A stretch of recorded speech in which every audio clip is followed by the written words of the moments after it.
If I had waited for others to make my tools and things for me, I would never have made anything. Newton's reflecting telescope was only 6 inches long, yet it was as powerful as lens telescopes, 10 times the length. It was totally portable and ready to revolutionize navigation.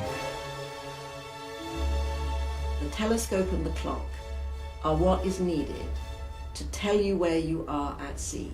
And until GPS, it was still the way that it was done if you were on a sailing ship.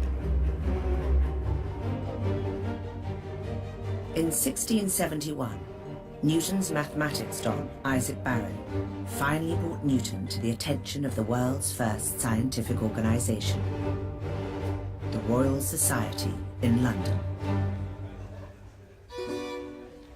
Its members included great minds of the time, such as Christopher Wren and astronomer Edmund Halley, as well as a fair few eccentrics. They are a collection of gentlemen and nobility, and what they are interested in covers the spectrum from the ludicrous to the high-powered.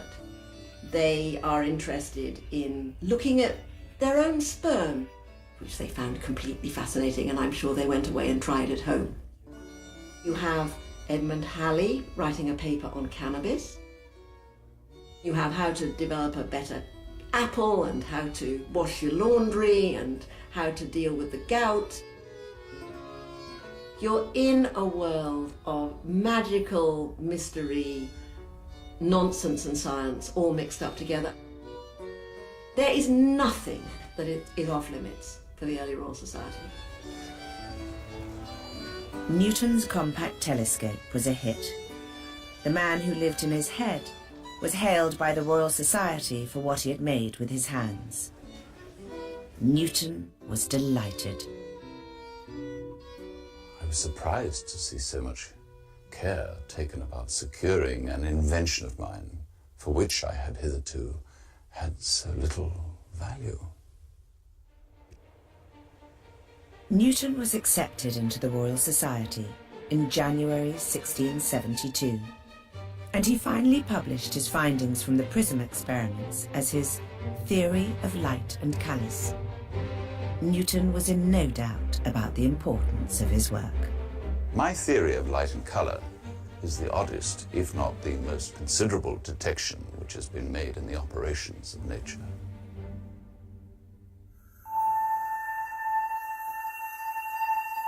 Newton's paper would now have to be reviewed by the curator of experiments at the Royal Society, Robert Hooke. Hooke was a highly respected natural philosopher and inventor, famous for his drawings of insects, lice and houseflies, as seen through his homemade microscope. Hooke would rule on the credibility of Newton's theory of light and colour. I have perused Mr. Newton's discourse about colours and refractions, and I was not a little pleased with the niceness and curiosity of his observations. Yet, as to his hypothesis of solving the phenomena of colours thereby, I confess I cannot see yet any undeniable argument to convince me of the certainty thereof. Robert Hooke peer-reviewed it and said it was worthless. I don't think Newton ever forgave him for that, and actually, I've been peer-reviewed. You do never forgive the person who rejected your paper. Am I bound to satisfy you? It seems you thought it not enough to make objections, unless you could also insult me for my ability to answer them. You know, he's very, very quick to defend his intellectual property. And he does it in a knee-jerk way, I think, with people like Robert Hooke. There's certainly an element of paranoia that derives, I think, from his own self-belief. Newton regretted having ever permitted his paper to be published. I find from what little use I have made of the press that I shall not enjoy my former serene liberty till I have done with it. I intend to be solicitous no further. Every time anybody criticized him, anytime anybody dared disagree with him, he went into retreat. I told the Royal Society that I was busy in some other subject, some business of my own. His deepest instincts were profound shrinking from the world, a paralyzing fear that his thoughts, his beliefs, his discoveries would be exposed to the criticism of the world. Newton withdrew back inside his mind. Locked in his Cambridge rooms, he became a virtual hermit for the next 12 years. The work he produced there was considered so dangerous that it would be locked away for 2 centuries.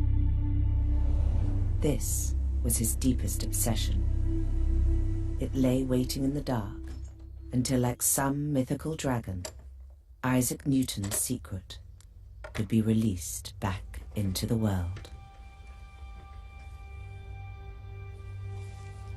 A bunch of impoverished English nobility needed to raise some money and started selling papers that had been sitting in storage for centuries. In 1936, the economist John Maynard Keynes bought some of Newton's secret papers at auction, one great mathematician admiring another.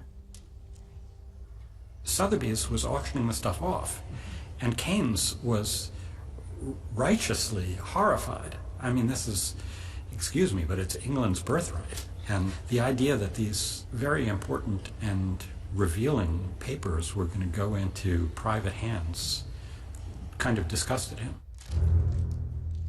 What he found revealed an utterly different Newton, not the rational scientist we thought we knew. What Newton does in a very, very large project, beginning in the late 1670s, is he goes back to as many classical sources as he can find: Greek, Roman, Egyptian, Babylonian, Chaldean, and he reads into them the idea that these people knew about Newtonianism. Newton alleged that these ancient cultures had always known that the Earth and comets travel round the sun. They understood God's power, the invisible force that shaped the universe. And now he would too. He was the last of the magicians, the last of the Babylonians and Sumerians, the last great mind that looked out on the visible world with the same eyes as those who began to build our intellectual inheritance 10,000 years ago. Newton believed he'd been put on Earth to reveal these great truths to humanity. I think there's something extremely arrogant and ambitious about how Newton sees himself. And he sees himself in a lineage that goes from Noah to Moses to Christ and ends in himself. Newton believed that these ancient civilizations all shared one scientific religion. That first religion was the most rational of all others, till the nations corrupted it. Newton was convinced he'd found the source of the corruption. He believes something that most Christians, whether they're Protestant or Catholic, would find deeply reprehensible, disgusting, probably even worse than atheism. Newton denied that God was a trinity. There is one God, the Father, ever living, omnipresent, omniscient, almighty, the maker of heaven and earth, and one mediator between God and man, the man, Christ Jesus. This went beyond even the most radical Protestantism. This was heresy. But Newton had studied the Bible more thoroughly than any scientific question. And he concluded that false texts had been inserted into the Bible in the 4th century to assert Christ's divinity.